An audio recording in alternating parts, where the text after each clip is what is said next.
144 साल means 144 years के बाद जो मेला होता है उसे कहते हैं महाकुंभ।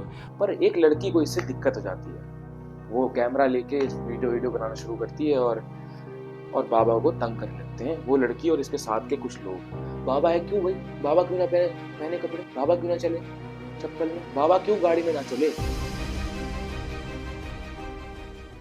हेलो दोस्तों, मैं सिद्धार्थ और आज की वीडियो में हम बात करने वाले हैं महाकुंभ के बारे में। भारत में कुंभ मेले का आयोजन आदिकाल से चला आ रहा है। देवताओं और असुरों ने मिलकर जब समुद्र मंथन किया तो उसमें से जब अमृत की प्राप्ति हुई, अमृत की 4 बूंदें पृथ्वी के 4 अलग अलग स्थानों पर जाकर गिरी, जो थे नासिक, उज्जैन, प्रयागराज और हरिद्वार। तभी से इन्हीं स्थानों पर कुंभ मेले का आयोजन करा जा रहा है।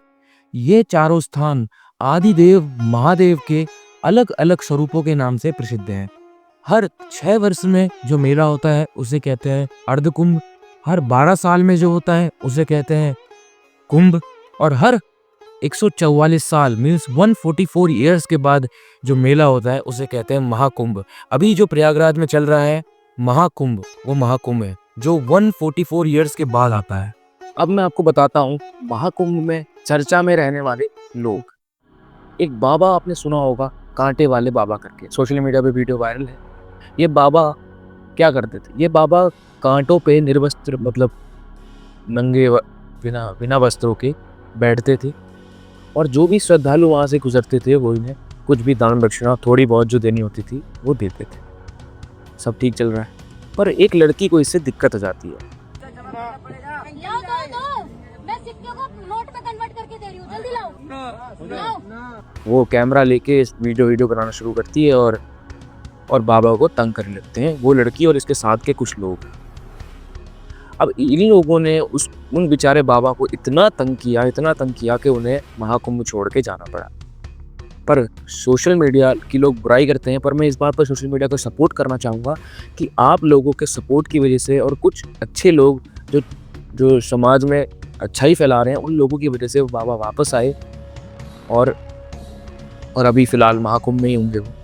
पर बात ये ख़त्म नहीं होती है। इससे रिलेटेड मैं एक बात करना चाहता हूँ आप लोगों से। आप खुद बताइएगा कि मतलब बाबाओं को देखने का तरीका लोगों का किस तरीके का हो गया है कि बाबा है तो भैया नंगे पाँव चलेगा, बाबा है तो भैया कपड़े नहीं पहनेगा, बाबा है क्यों भाई, बाबा क्यों ना पहने कपड़े, बाबा क्यों ना चले चप्पल में, बाबा क्यों गाड़ी में ना चले। क्यों बड़े बड़े एक्ट्रेस, टीवी प्रमोटर्स, ये सब जब गाड़ी में चलते तो वाह भाई कूल है भाई, गाड़ी कितनी बढ़िया है भाई, मजा आ गया भाई गाड़ी देख के। तो और जब कोई बाबा चली गाड़ी में ढोंगी कपटी, क्यों भाई? जो लोगों को अच्छी राह में ले जा रहे हैं, अच्छी शिक्षा दे रहे हैं, समाज को सुधार रहे हैं, वो गाड़ी में चले, उनसे तुम्हें प्रॉब्लम है। क्यों है प्रॉब्लम? इस थिंकिंग को आदमी को बदलना पड़ेगा।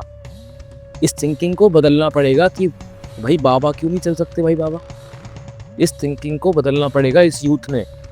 जो लोग पूरे संसार को सही मार्ग दिखा रहे हैं, उन्हें अप्रिशिएट करने के बजाय लोग कमेंट में गालियां बकते हैं उन लोगों को कि बाबा ढोंगी बाबा। और ऊपर से बॉलीवुड बना देता है 2-3 मूवीज।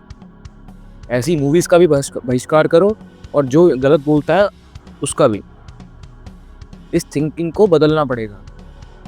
साधु संतों को देखने का तरीका बदलना पड़ेगा आप लोगों ने। जो कुछ लोग ऐसा करते हैं, सब नहीं करते हैं, कुछ लोग करते हैं, उस चीज को बदलना पड़ेगा। अब कुछ लोग सोच रहे होंगे भाई ये कुंभ महाकुंभ लोग इतना कर रहे हैं, पर इसका मतलब क्या है? कोई बात नहीं, मैं बताता हूँ। कुंभ का शाब्दिक अर्थ है घड़ा, सुरही या कोई बर्तन। मतलब इसका अर्थ पानी से रिलेटेड चीजों के लिए लिया जाता है। और मेले का अर्थ है किसी जगह या स्थान पर काफी लोगों का एकत्रित होना, उपस्थित होना या इकट्ठा होना।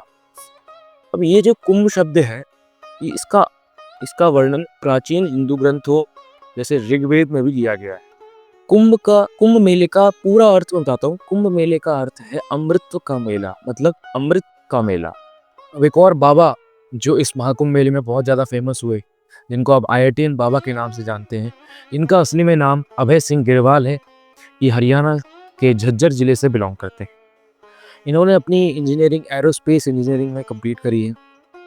और इतना सब कुछ होने के बाद एक जॉब जो कि कुछ 30 लाख रुपए की लगी थी, उसके बाद भी इन्होंने सात्विकता, साधु संत वाला मार्ग चूज किया। इस वजह से ये बहुत ज़्यादा फेमस हुए हैं। अब इनके कुछ कथन हैं, जिनका कुछ कथनों का मैं सपोर्ट भी करता हूँ, कुछ का विरोध भी करता हूँ। जैसे कि ये कहते हैं कि शिव ही सत्य है, सत्य ही शिव है, शिव ही सुंदर है। तो बिल्कुल सही बात है, इनका मैं सपोर्ट भी करता हूँ। और कुछ इनके कथन हैं जिनका मैं विरोध करता हूँ। अब ये कहते हैं कि माँ बाप भगवान नहीं है, भगवान ही भगवान है। और एक तरह से आदमी सोचेगा भाई सही है भाई, भगवान तो भगवान है, माँ बाप भगवान नहीं। अब कुछ लोगों का कुछ पॉइंट ऑफ व्यू हो सकता है, कुछ का कुछ हो सकता है। मैं अपना पॉइंट ऑफ व्यू आपके साथ शेयर कर सकता हूँ, क्योंकि उसी के लिए मैंने चैनल खोला है, अपना पॉइंट ऑफ व्यू आप तक पहुँचाने के लिए।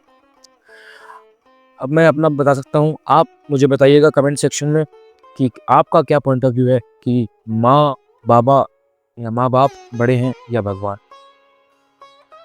अब जैसे फॉर एग्जांपल मैं आपसे एक चीज़ पूछता हूँ, आप कभी बीमार हो जाए तो आपको सबसे पहले फ़ोन किसका आएगा? सबसे पहले आपसे पूछेगा कौन कि बेटा तबीयत सही है कि नहीं? कौन पूछेगा? माँ बाप पूछेंगे भाई, और कौन पूछे? या भगवान फ़ोन करेंगे, हेलो बेटा क्या बीमार हो? कोई बात नहीं, ठीक हो जाएगा। ये थोड़ी बात चाइल्डिश लगेगी कि कैसे बात कर रहा है, पर सच बात कह रहा हूँ। माँ बाप पूछेंगे आपसे, माँ बाप आपकी चिंता करेंगे। भगवान ने माँ बाप को अपने रूप में भेज रखा है इस धरती पर, ताकि आपको प्यार दें, आपको सपोर्ट करें, आपकी रक्षा करें। भगवान तो हर जगह है भाई, हर किसी के लिए है भगवान, हर एक ह्यूमन बीइंग के लिए है, पर अलग अलग सपोर्ट के लिए उसने उन भगवान ने किन लोगों को भेज रखा है, आपके माता पिता को। तो वह भगवान का ही स्वरूप है, वही भगवान है आपके लिए। बचपन से पढ़ाया गया है माता पिता फिर देवता, खाली नहीं पढ़ाई जाती कोई भी चीज। माँ बाप ही भगवान का रूप है। अब इस कथन में मैं इनका विरोध करता हूँ। किसी का कुछ पॉइंट ऑफ व्यू हो सकता है भाई, कोई इन्हें सच भी मान सकता है, कोई इन्हें इनका सपोर्ट भी कर सकता है कि हाँ भाई नहीं होते हैं, कोई लोगों का अपना अपना पॉइंट ऑफ व्यू है। बस मैं अपना पॉइंट ऑफ व्यू आपके साथ शेयर कर रहा हूँ, बस दैट्स इट। अब अभी तक मैंने आपको बताया कि भैया महाकुंभ होता क्या है, कांटे वाले बाबा और IITN बाबा। अब मैं कोई न्यूज़ चैनल तो हूँ नहीं कि सिर्फ TRP वाली चीज़ें बताई और निकल लिए, मेन चीज़ तो बताई नहीं। मैं बताता हूँ मेन चीज़। कुछ रुकावटें आई इस महाकुंभ में, आपने बहुत सुना होगा कि जैसे कुछ सिलेंडर फट गए, जिनमें कुछ लोगों की मृत्यु हो गई। अभी एक भगदड़ हुई थी, इसका जिक्र न्यूज़ चैनल पर कम ही दिखता है कि कुछ भगदड़ हुई और कुछ लोग आए कुचल के मर गए बेचारे, भगवान की आत्मा को शांति हो। ये चीज़ें क्यों हुई?